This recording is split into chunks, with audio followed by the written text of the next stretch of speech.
कुंज विहारे जय राधा माधव।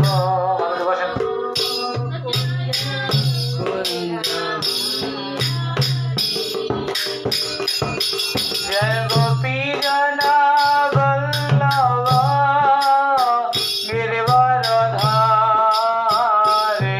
সকলে গান। গোপী जना वल्लभ गिरिवर धारे।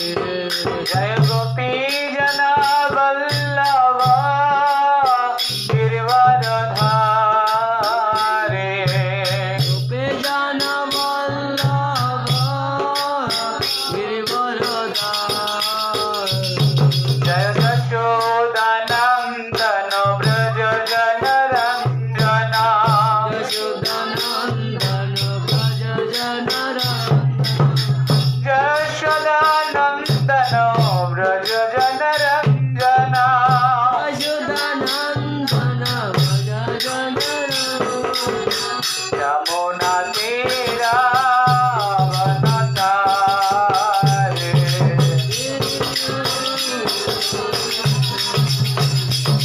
जय राधा माधव कुंज विहारे।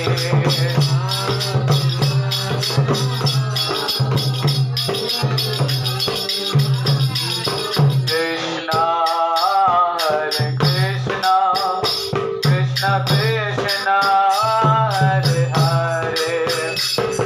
हरे राम राम राम हरे हरे। हरे कृष्णा कृष्ण कृष्ण हरे हरे।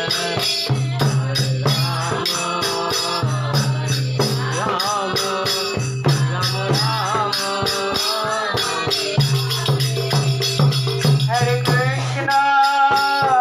हरे कृष्णा कृष्ण कृष्ण हरे हरे। हरे राम राम राम हरे हरे। हरे कृष्णा कृष्ण कृष्ण हरे हरे। हरे राम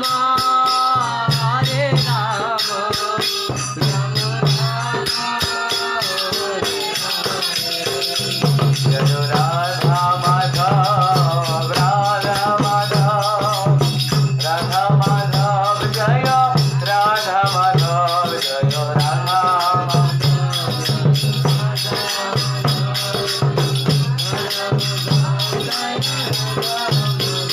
जय गौरनिताय जय गौरनिताय पतित पावन गौरनिताय। गौरनिताय जय गौरनिताय पतित पावन गौरनिताय।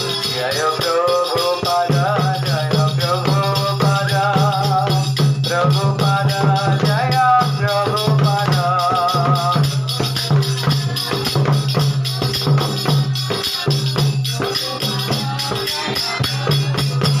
निताय गौर हरि बोल हरि बोल हरि बोल हरि बोल।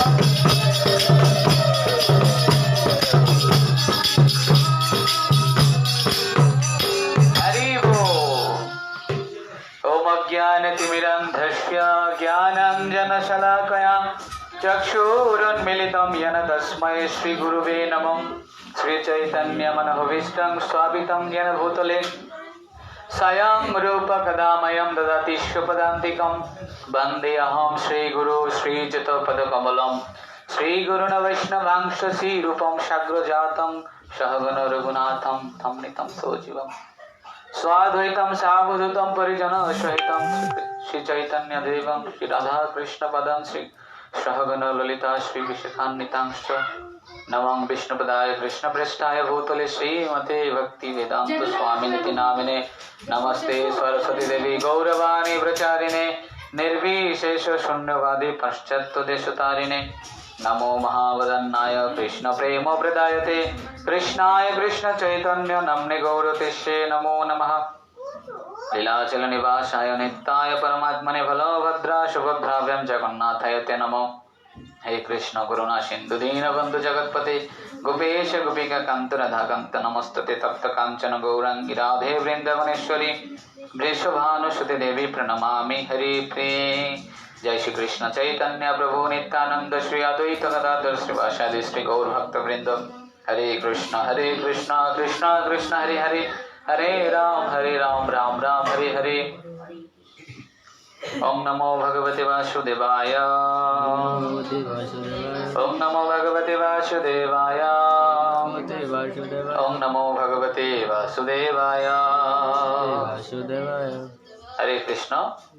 तो आज के एक विशेष दिन कारण आज के হচ্ছে আমাদের গৌড়ীয় বৈষ্ণব সমাজের এক মহান বৈষ্ণব যিনি এই সনাতন ধর্মটাকে আরো এগিয়ে নেওয়ার জন্য এই সনাতন ধর্মটাকে আরো সুন্দরভাবে পরিচালনার উদ্দেশ্যে যিনি জন্মগ্রহণ করেছেন সেই ভক্তি সিদ্ধান্ত সরস্বতী ঠাকুরের আজকে তিরোভাব তিথি। তিনি আজকের এই দিনে তিনি দেহত্যাগ করেছিলেন, এই জন্য এই দিনটা হচ্ছে কি অত্যন্ত শুভ তিথি। কেন? তিনি এমন একজন মহাত্মা, তিনি হচ্ছেন গৌড়ীয় বৈষ্ণব সমাজের একজন সূর্যের ন্যায় তিনি এই গৌড়ীয় বৈষ্ণব সমাজটাকে আমাদের কাছে প্রকাশ করেছেন। তো এই জন্য ভক্তি সিদ্ধান্ত সরস্বতী ঠাকুর আমাদের কাছে একজন মহান আচার্য। তিনি জগন্নাথপুরী ধামে জন্মগ্রহণ করেছেন। তিনি যখন জগন্নাথপুরী ধামে জন্মগ্রহণ করেছেন তিনি বিমলা দেবী অর্থাৎ দুর্গা মায়ের আশীর্বাদ পুষ্ট ছিলেন। এজন্য তার ছোটবেলা থেকেই তার নাম রাখা হয়েছিল বিমলা প্রসাদ। কার প্রসাদ?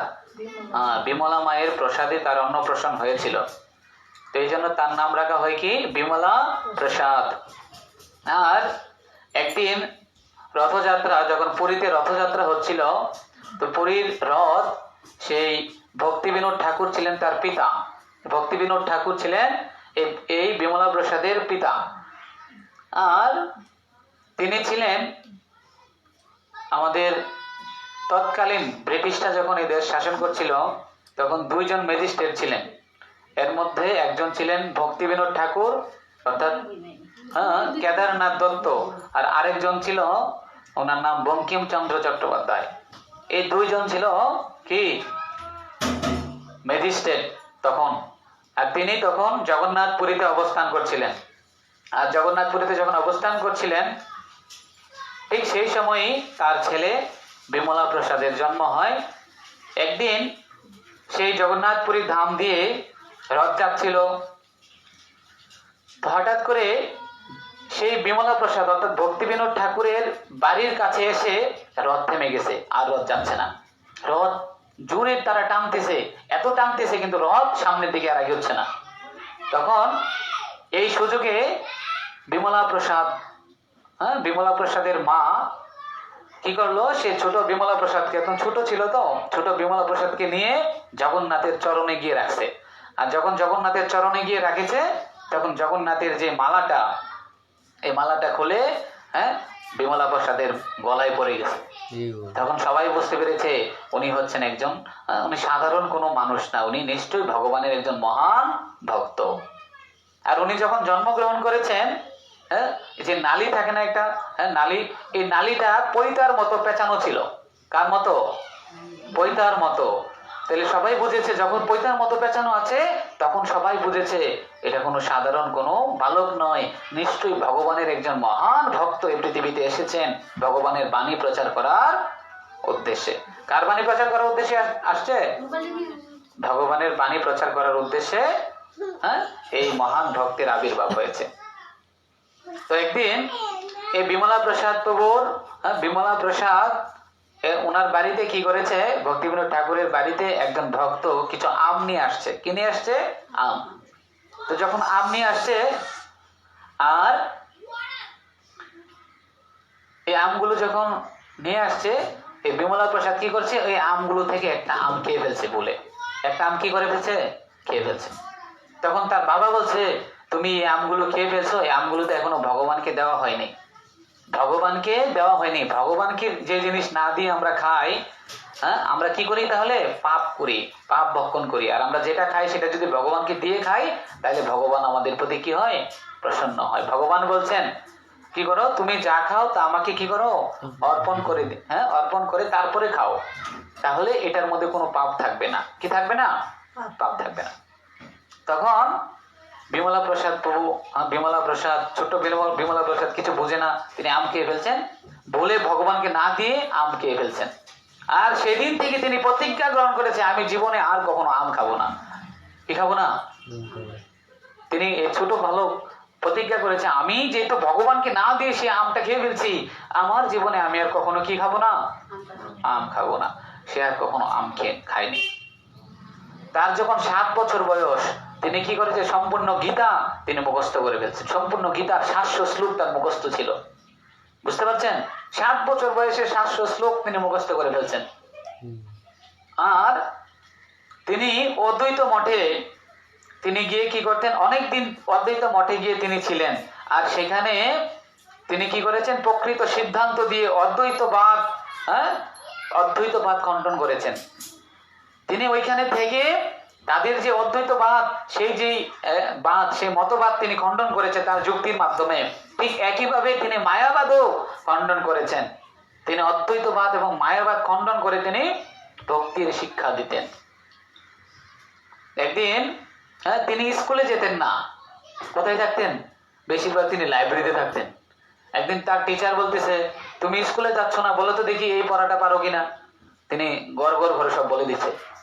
বলছে, তাহলে তুমি স্কুলে যাচ্ছ না, তুমি কিভাবে পড়া পারো? বলছে, আমি স্কুলে না গেলেও আমি কি করি, লাইব্রেরি থেকে পড়া আগেই শেষ করে ফেলি। মানে ওনার পড়া যা আছে সবকিছু তিনি কি করতেন, আগেই শেষ করে ফেলতেন। এত ট্যালেন্টেড ছিলেন বিমলা প্রসাদ। এই জন্য শিল প্রভুপাদ বলতেন যে, in the history of creation only two callers. Prabhupada বলছেন যে এই দুনিয়াতে বা এই পৃথিবীতে দুইজন স্কলার্স, দুজন ট্যালেন্টেড ব্যক্তি আমি দেখেছি। হ্যাঁ, এই দুজন ব্যক্তি, ট্যালেন্টেড ব্যক্তির মাধ্যমে একজন হচ্ছে জীব গোস্বামী, এই সর গোস্বামীদের মধ্যে একজন। আর আরেকজন হচ্ছে কি, আমার গুরুদেব ভক্তি সিদ্ধান্ত সরস্বতী ঠাকুর। এই দুইজন ব্যক্তি আমি দেখেছি, তারা এত ট্যালেন্টেড স্কলার পার্সন ছিল, এত ট্যালেন্টেড ছিল, তাদের মেধা প্রতিভা অনেক ছিল। তিনি কি করতেন, তিনি অ্যাস্ট্রোলজি অর্থাৎ সৌর সিদ্ধান্ত, এত কঠিন একটা বিষয়, আর তিনি কি করেছেন, এই সৌর সিদ্ধান্তের উপর তিনি কি করছেন, এই সৌর সিদ্ধান্ত বোঝানোর জন্য তিনি এর উপরে অর্থ তাৎপর্য করেছেন।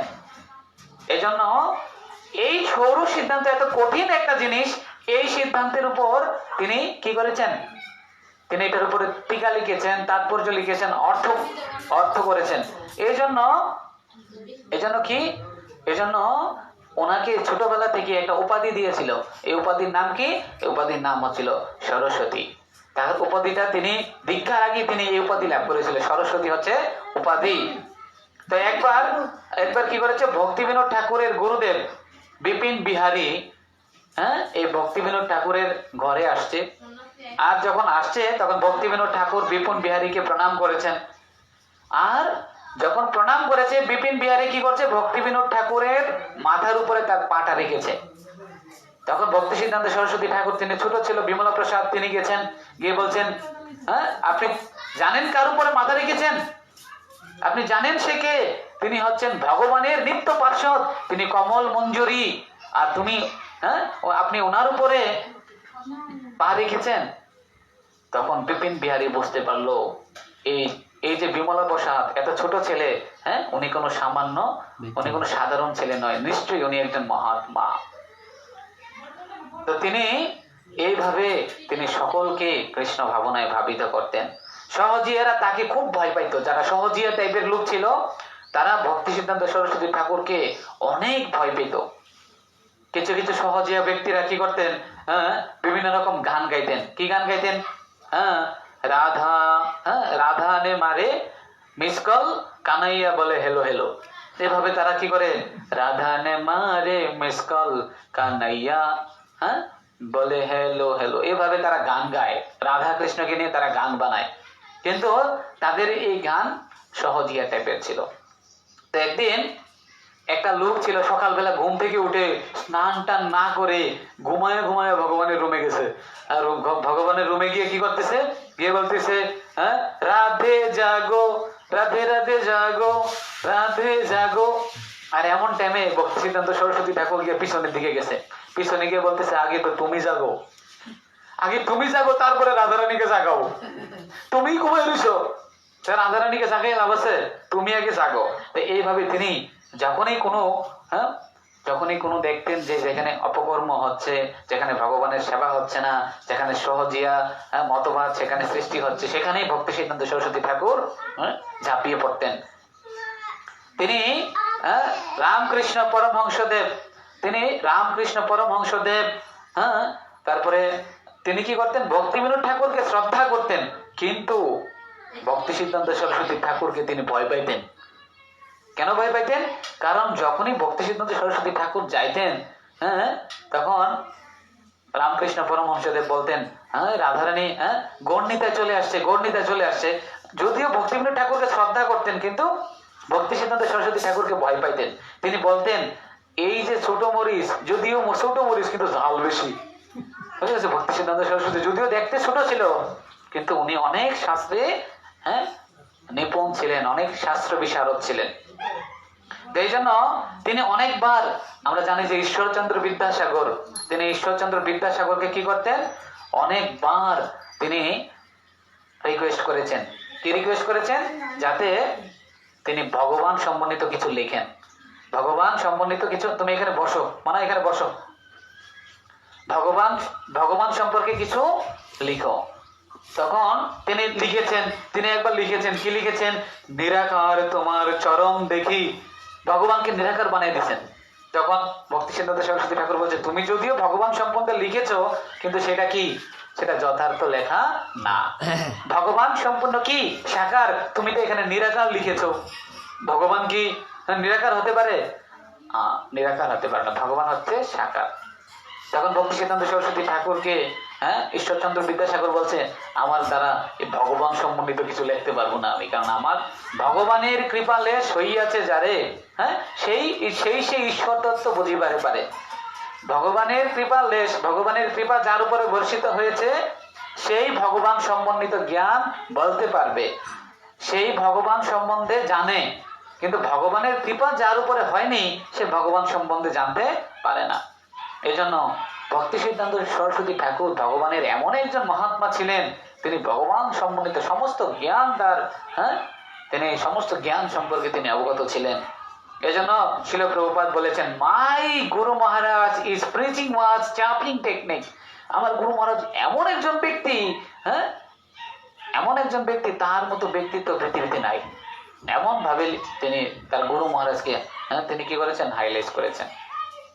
তো একদিন তিনি বিমলা প্রসাদ, যার কাছে সংস্কৃত বিদ্যা শিখতেন, তার নাম ছিল পৃথিবী শর্মা। আর তিনি একবার পৃথিবী শর্মা তিনি বিমলা প্রসাদকে কি বলছেন যে, তুমি কেন সংস্কৃত শিখছো? বলছে, আমি সংস্কৃত শিখছি কেন? সংস্কৃত শিখছি কেন? ভগবানের প্রসন্নতার জন্য। অনেকে পাণ্ডিত্য লাভের জন্য সংস্কৃত শিখে, কিন্তু ভক্তি সিদ্ধান্ত সরস্বতী ঠাকুর বলছে, আমি ভগবানের প্রসন্নতার জন্য, ভগবানের বাণী প্রচার করার জন্য আমি এই সংস্কৃত শিখছি। তারপরে তিনি অনেক কষ্টে তিনি গৌরকিশোর দাস বাবুজি মহারাজের কাছ থেকে দীক্ষা গ্রহণ করেন। আর দীক্ষার পরে তার নাম হয় শ্রী বাসবানু বিদ্বৈত দাস। বাসবানু বিদ্বৈত দাস হচ্ছে তিনি রাধারানীর প্রিয় দাস, রাধারানীর প্রিয় শিষ্য। রাধারানীর প্রিয় হচ্ছে কৃষ্ণ, আর রাধারানীর প্রিয় যেহেতু কৃষ্ণ, আর তিনি হচ্ছে সেই কৃষ্ণের একজন দাস। তাই জন্য একদিন এক ব্যক্তি কি করছেন, রাধাকুণ্ড, বৃন্দাবনে গেছেন আপনারা কেউ? বৃন্দাবনে রাধাকুণ্ড গেছেন না? রাধাকুণ্ড এক ব্যক্তি পরিক্রমা করছে। আর এই ব্যক্তি রাধাকুণ্ড যখন পরিক্রমা করছে, তখন ঠিক একই সময় ভক্তি সিদ্ধান্ত সরস্বতী ঠাকুর তার কিছু শিষ্যদের নিয়ে তিনি কি করছেন, তিনি হাঁটাহাঁটি করছেন, হাঁটতেছেন। তখন হঠাৎ করে এক ব্যক্তি বলছে, মহারাজ দেখুন, হ্যাঁ এই যে ব্যক্তিটা রাধাকুণ্ড পরিক্রমা করছে, নিশ্চয়ই কত মহাত্মা, হ্যাঁ রাধাকুণ্ড পরিক্রমা করছে, অনেক ভালো বৈষ্ণব, অনেক বড় বৈষ্ণব, তিনি রাধাকুণ্ড পরিক্রমা করছেন।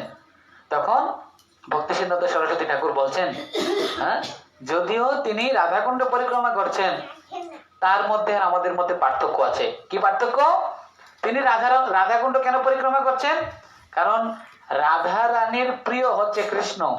যেহেতু তিনি রাধা রানীর কুণ্ড পরিক্রমা করছেন, তিনি কৃষ্ণকে প্রসন্নতা করার জন্য, কৃষ্ণকে খুশি করার জন্য তিনি রাধাকুণ্ড পরিক্রমা করছেন। আর আমরা কৃষ্ণের সেবা করছি, কৃষ্ণের পূজা করছি, কৃষ্ণের সমস্ত কিছু করছি, কিন্তু আমরা কার প্রসন্নতার জন্য? রাধা রানীর প্রসন্নতার জন্য আমরা কৃষ্ণের নাম করছি, কৃষ্ণের সেবা করছি। কারণ আমরা যদি কৃষ্ণের সেবা করি তাহলে রাধা রানী প্রসন্ন হবে, আর রাধা রানীর সেবা করি তাহলে কে প্রসন্ন হবে?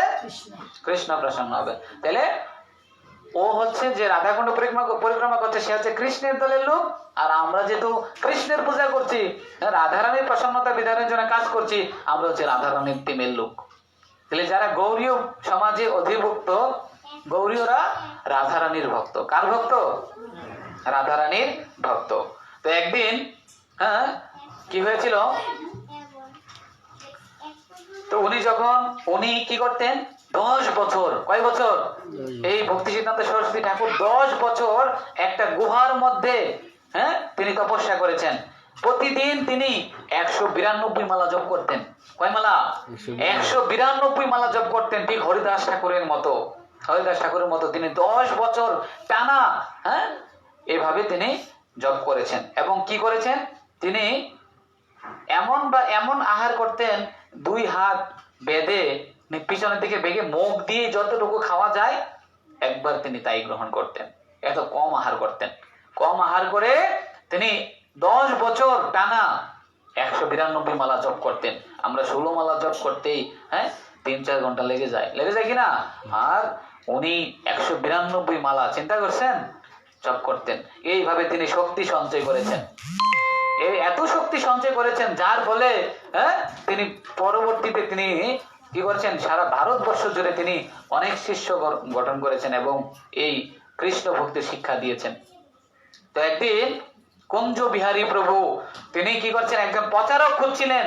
কেন প্রচারক করছিলেন? যাতে করে তার মাধ্যমে কৃষ্ণ ভক্তি সকলে জানতে পারে, কৃষ্ণ ভক্তি সম্বন্ধে সকলকে জানাতে পারে, এমন একজন প্রচারক তিনি খুঁজছেন।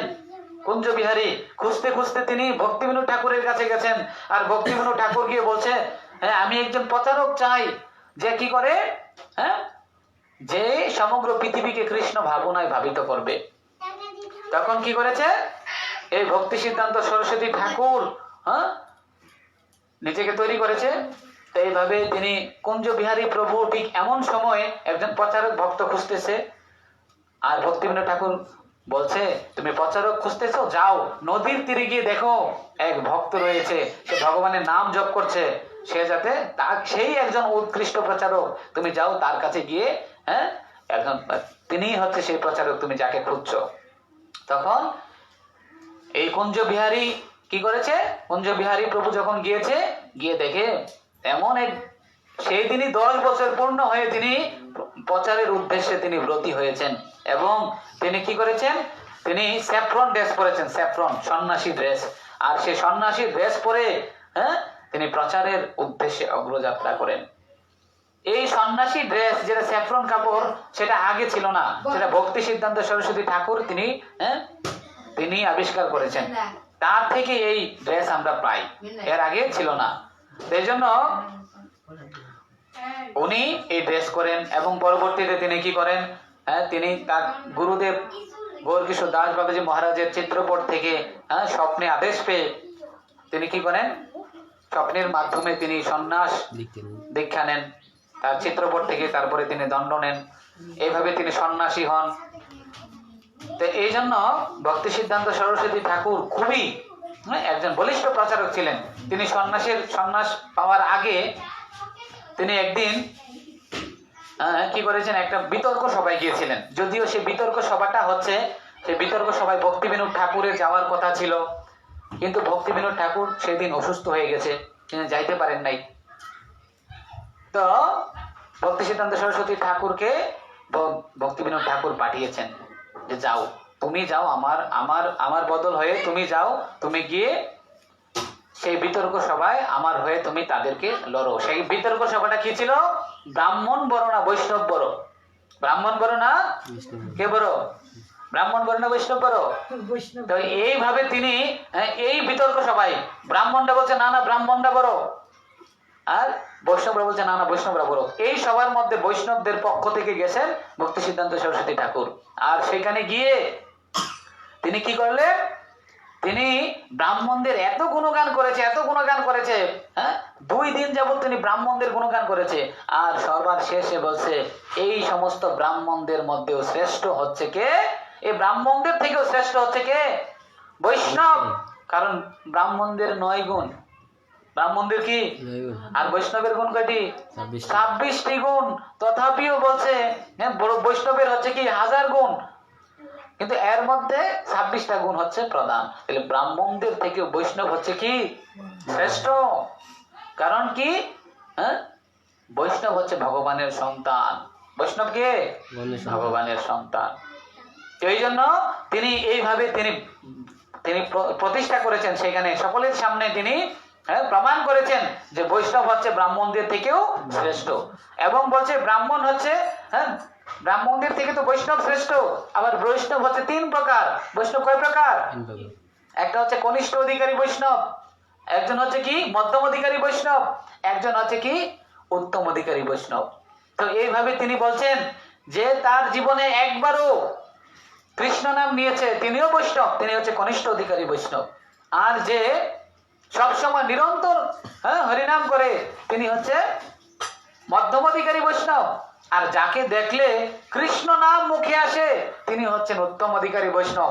আর ঠিক তখন এই ভক্তি সিদ্ধান্ত সরস্বতী ঠাকুরের প্রবচন শোনার জন্য তার গুরুদেব পিছনে গিয়ে দাঁড়িয়েছিল, পিছনে বসেছিল। বুঝতে পারছেন? শিষ্যের প্রবচন শোনার জন্য গৌরকিশোর দাস বাবাজি মহারাজ পিছনে তিনি লুকিয়ে বসেছিলেন। আর ভক্তি সিদ্ধান্ত সরস্বতী ঠাকুর সেটা দেখে তিনি বলছেন, তিনি কি বলছেন? এই উত্তম অধিকারী বৈষ্ণবের যদি আমি উদাহরণ দিতে চাই, তাহলে উদাহরণ হচ্ছে আমার গুরুদেব, যিনি তার শিষ্যের প্রবচন শোনার জন্য তিনি পিছনে বসে আছেন। বুঝতে পারছেন? এইভাবে তিনি তার গুরুদেবের কাছ থেকে তিনি শক্তি সঞ্চার করে গুরুদেবের আশীর্বাদে তিনি একজন মহান বৈষ্ণব হয়ে ওঠেন।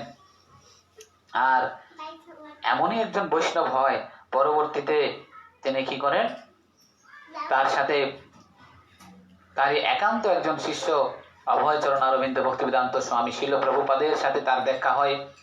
আর যখন প্রথম দেখাতেই ভক্তি সিদ্ধান্ত সরস্বতী ঠাকুর প্রভুপাদকে বলে, তোমার মতো যারা শিক্ষিত যুবক তাদের উচিত বিদেশে গিয়ে বিদেশিদের ভাষায়, ইংরেজি ভাষার মাধ্যমে কৃষ্ণ ভক্তি প্রচার করা।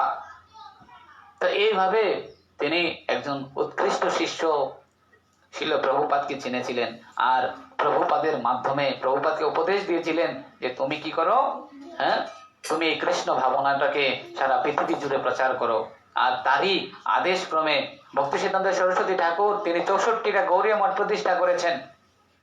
তিনি ভারতবর্ষের অনেক জায়গায় প্রচার করেছেন, কিন্তু তিনি বিদেশে যেতে পারেননি। আর এই বিদেশে প্রচার করার জন্য তিনি একজন শিষ্য তৈরি করেছেন। সেই শিষ্যকে শিল প্রভুপাদ। আর শিল প্রভুপাদের মাধ্যমে আজকে সারা পৃথিবীতে কৃষ্ণ ভাবনায়, কৃষ্ণ ভাবনার বন্যা ছড়িয়ে গেছে সারা পৃথিবী ব্যাপী। আজকে সকলেই কৃষ্ণ ভাবনায়, সকলেই কৃষ্ণ ভক্ত হচ্ছে, সকলেই ভগবানের নাম করছে, সকলেই ভগবানের প্রসাদ খাচ্ছে। এত ভাবে তারা ভগবানের সেবায় যুক্ত আছে। তো তিনি এবং আমাদের গুরুদেব, যিনি পরম গুরুদেব শিল প্রভুপাদ, তিনি কি করেছেন? তিনি বলেছেন যে আমি যা কিছু করেছি এটা আমি করি নাই, সবকিছু হচ্ছে শিল ভক্তি সিদ্ধান্ত সরস্বতী ঠাকুরের কৃপা। তিনি যা করেছেন তার ক্রেডিট তিনি নেননি, সমস্ত ক্রেডিট দিয়েছেন তার গুরুদেব ভক্তি সিদ্ধান্ত সরস্বতী ঠাকুরকে। ভক্তি সিদ্ধান্ত সরস্বতী ঠাকুর ঠিক এমনই একজন মহাত্মা ছিলেন। হ্যাঁ, এবং তিনি কি করেছেন, অনেক অনেক শিষ্য তৈরি করেছেন, কিন্তু এর মধ্যে সর্বোৎকৃষ্ট শিষ্য হচ্ছে শিল প্রভুপাদ। তো আজকের দিনে তিনি দেহত্যাগ করেন, আজকের দিনে তিনি গোলকে প্রত্যাবর্তন করেন। আর বৈষ্ণব, কোন বৈষ্ণব যে দিনে আবির্ভূত হয় সে দিনটাও পবিত্র দিন, আর কোন বৈষ্ণব যে দিনে দেহ রাখেন সে দিনটাও কি অত্যন্ত পবিত্র দিন। তো আমরা এই দিনে আজকে শিল ভক্তি সিদ্ধান্ত সরস্বতী ঠাকুরের সংক্ষিপ্ত জীবনী শ্রবণ করলাম, এবং আমরা ওনার কাছে প্রার্থনা করি যাতে ওনার কৃপা আশীর্বাদ আমরা লাভ করতে পারি, এবং ওনার পদাঙ্ক অনুসরণ করে যাতে আমরাও শিল প্রভুপাদ আমাদের গুরুবর্গদের যৎকিঞ্চিত তাদের সেবায় যুক্ত থেকে তাদের সেবায় যাতে আমরা যুক্ত থাকতে পারি, সেটা আমরা ওনার কাছে প্রার্থনা করি।